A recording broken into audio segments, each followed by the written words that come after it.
James and the Top Hat. James was a new engine who lived at a station at the other end of the line. He had 2 small wheels in front and 6 driving wheels behind. They weren't as big as Gordon's, and they weren't as small as Thomas's. The fat controller told him, "You're a special mixed traffic engine. You'll be able to pull coaches or trucks quite easily." But trucks are not easy things to manage, and on his first day they'd pushed James down a hill into a field.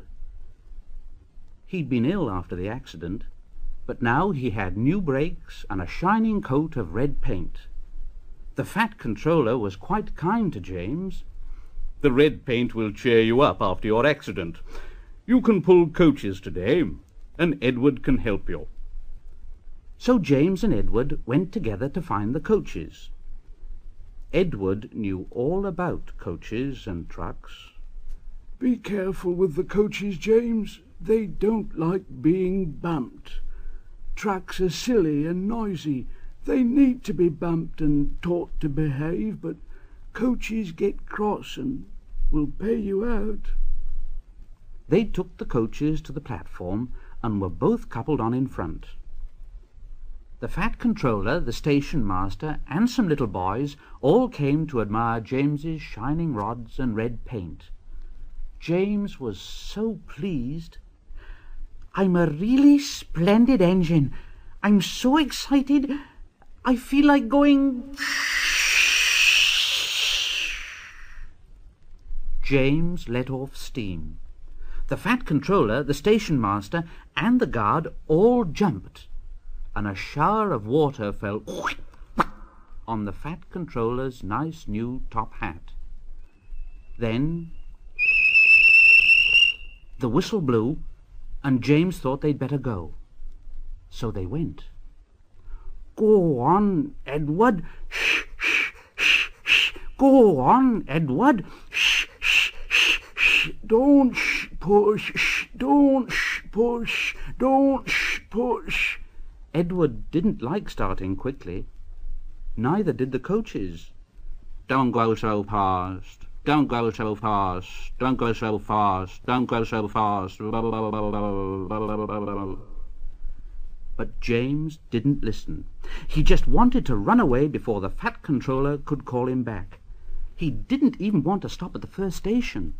And Edward had to say, "James, James, stop at once." Even so, 2 coaches in front were beyond the platform before they stopped, and they had to go back to let the passengers out. Lots of people came to look at James, but as no one seemed to know about the fat controller's top hat, James felt happier. Presently they came to the junction where Thomas was waiting with his 2 coaches. Thomas was pleased to see James. "Hello, James. Feeling better?" "Yes, thank you. That's right." "Ha! That's my guard's whistle. I must be off. Sorry I can't stop. I don't know what that fat controller would do without me to run his branch line. Ta-ra! Ta-ra! Ta-ra! Ta-ra!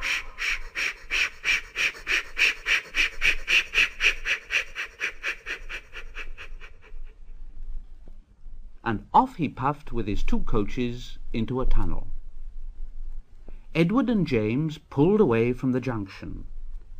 They passed the field where James had had his accident. The fence was mended, and the cows back again. James whistled at them, but they paid no attention. On went James and Edward, through Edward's station yard, and they started to climb the hill beyond. "It's ever so steep. It's ever so steep." "I've done it before. I've done it before." "It's steep, but we'll do it." "It's steep, but we'll do it."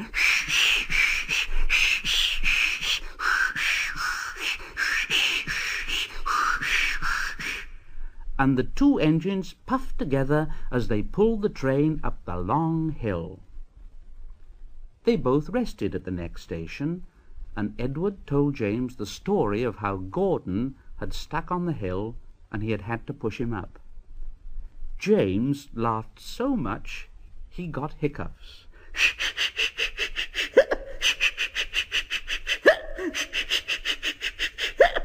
He made so much noise he frightened an old lady in a black bonnet, and she dropped all her parcels.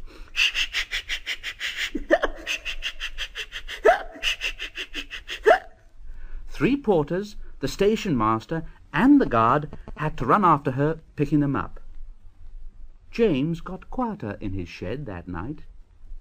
He had enjoyed his day, but he was a little afraid of what the fat controller would say about the top hat.